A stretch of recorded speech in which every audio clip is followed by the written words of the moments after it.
Who are you and where you're from? Real name, Sean Sherrard. Sean Patrick Michael Sherrard, the son of Irish tenor Patrick O'Hagan and Ellen Gargan from Kilkenny.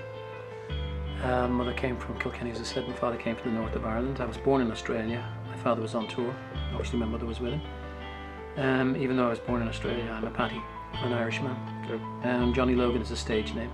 Johnny Logan was given to me by the name was given to me by an Italian, a guy called Roberto Nova, who called himself Roberto Montecristo. So I got off quite lightly with Johnny Logan.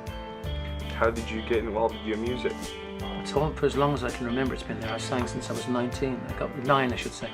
9 years old. I sang publicly first time on it's just something that's always there.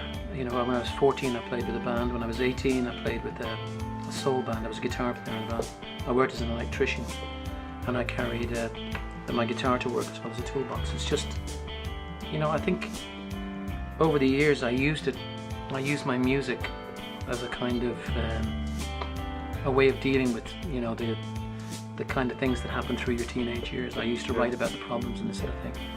And then, you know, then you learn over a period of time, you learn about being self-critical and, you know, analysing your work that you've done and realising the middle eight should happen here and the verse should happen here. But it's a process.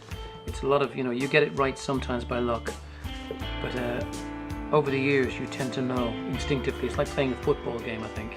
If you're a professional footballer, if you're a good one, you know where to move, where the ball, you know, to get into a free space and stuff like this. Instinctively, you know.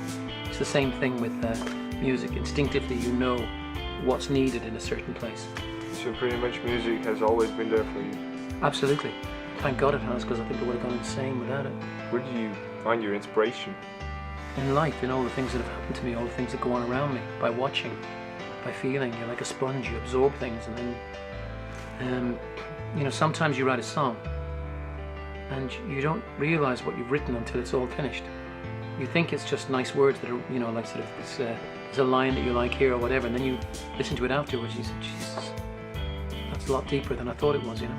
You remember some things? Yeah, it's subconsciously you're talking about things. Yeah. How is your creative process? How do you make one song? Thomas, it's all different ways. It's like sort of, you know, with Hold Me Now, it was a dictaphone, you know, like sort of just singing a song into it. It started with the words, what do you say when words are not enough? One line. And then I said, well, what does that mean? What do you say when words are not enough? And the story came backwards, you know, reading it backwards. And it was a very personal relationship that I was going through at the time. But something like Why Me? The same thing, I was sitting at a piano and I wrote down a piano. Hold Me Now was written on guitar, the chorus and sort of thing. Sometimes I write without an instrument and then do the music separately. I find it very difficult. I've written a couple of songs with other people, but I find it very difficult because one of the things about writing over a period of years, you have to believe that what you're doing is correct.